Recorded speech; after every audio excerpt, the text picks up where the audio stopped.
दोस्तों, आज की अपनी कहानी का शीर्षक है नालायक। अगर आपको कहानी पसंद आए तो वीडियो को लाइक और चैनल को सब्सक्राइब करना ना भूलें। बेटा, हमारा एक्सीडेंट हो गया है। मुझे तो ज़्यादा चोट नहीं आई, लेकिन तेरी माँ की हालत गंभीर है। कुछ पैसों की ज़रूरत है। गोविंद जी ने अपने बड़े बेटे से फ़ोन पर कहा। पापा, मैं बहुत व्यस्त हूँ आजकल, मैं नहीं आ पाऊँगा। मुझे नौकरी का पैकेज मिला है। आपका भी तो यही सपना था ना, इसीलिए हाथ भी तंग चल रहा है। पैसे की व्यवस्था कर लीजिए, मैं बाद में दे दूँगा, उनके बड़े बेटे ने जवाब दिया। उन्होंने अपने दूसरे बेटे को फ़ोन किया तो उसने भी आने से मना कर दिया। हाँ, इतना ज़रूर कहा कि पैसों की चिंता मत कीजिए, मैं भिजवा दूँगा। उन्होंने मायूसी से फ़ोन रख दिया। अब उस नालायक को फ़ोन करके क्या फ़ायदा? जब ये दो लायक बेटे कुछ नहीं कर रहे हैं तो वो नालायक क्या कर लेगा? उन्होंने सोचा और अस्पताल में पत्नी के पास पहुँचे और कुर्सी पर बैठ गए और पुरानी यादों में खो गए। गोविंद राय जी स्कूल में शिक्षक थे। उनके 3 बेटे और एक बेटी थी। बड़ा बेटा इंजीनियर और मंझला बेटा डॉक्टर था। दोनों की शादी बड़े घराने में हुई थी और अपनी अपनी पत्नियों के साथ अलग अलग शहरों में रहते थे। बेटी की शादी भी उन्होंने खूब धूमधाम से की थी। सबसे छोटा बेटा पढ़ाई में ध्यान नहीं लगा पाया था और 9वीं के बाद उसने पढ़ाई छोड़ दी थी और घर में ही रहने लगा था। कहता था, मुझे नौकरी नहीं करनी, अपने माता पिता की सेवा करनी है। इसी बात पर मास्टर साहब उससे बहुत नाराज़ रहते थे। उन्होंने उसका नाम ही नालायक रख दिया था। दोनों बड़े भाई पिता के आज्ञाकारी थे, पर वह गलत बात पर उनसे भी बहस कर बैठता था। इसीलिए गोविंद जी उसे पसंद नहीं करते थे।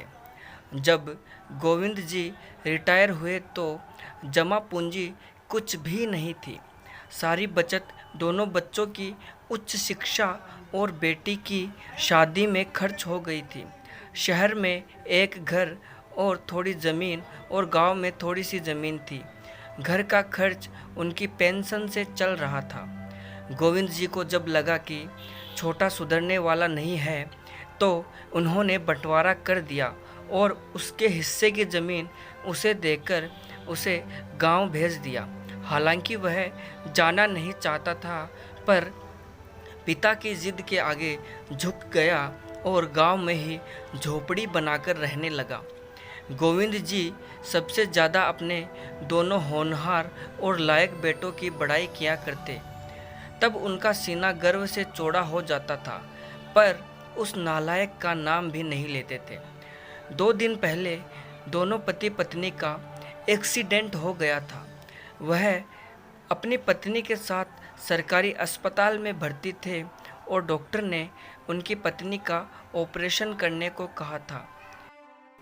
पापा, पापा, सुनकर निद्रा टूटी तो देखा सामने वही नालायक खड़ा था। उन्होंने गुस्से से मुंह फेर लिया, पर उसने पापा के पैर छुए और रोते हुए बोला, पापा, आपने इस नालायक को क्यों नहीं बताया? पर मुझे जैसे ही किसी से खबर मिली, मिलते ही भागा आया हूँ।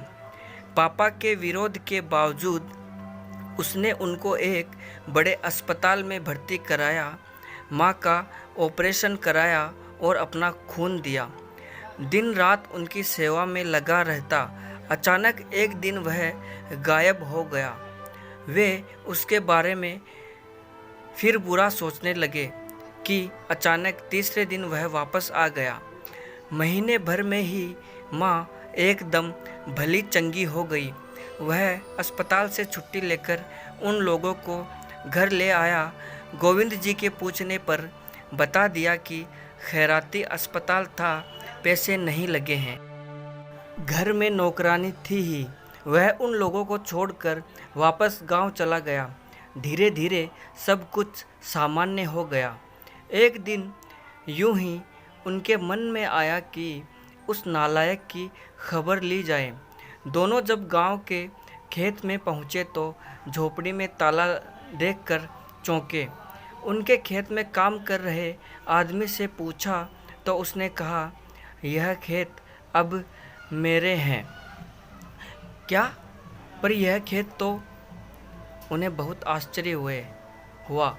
हाँ, उसकी माँ की तबीयत बहुत ख़राब थी, उसके पास पैसे नहीं थे तो उसने अपने सारे खेत मुझे बेच दिए। वह काम की तलाश में दूसरे शहर चला गया है। बस यह झोपड़ी उसके पास रह गई है। यह रही उसकी चाबी, उस आदमी ने कहा। वे झोपड़ी के अंदर गए तो उस नालायक की याद आ गई। अंदर एक लिफाफा था। उसे खोलकर देखा तो उसमें रखा अस्पताल का 9 लाख का बिल देखा।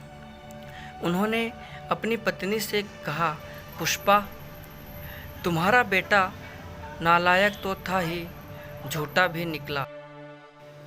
अचानक उनकी आंखों से आंसू गिरने लगे और वे जोर से चिल्लाए, तू कहाँ चला गया नालायक? अपने पापा को छोड़कर एक बार वापस आ जा, फिर मैं तुझे कहीं नहीं जाने दूंगा।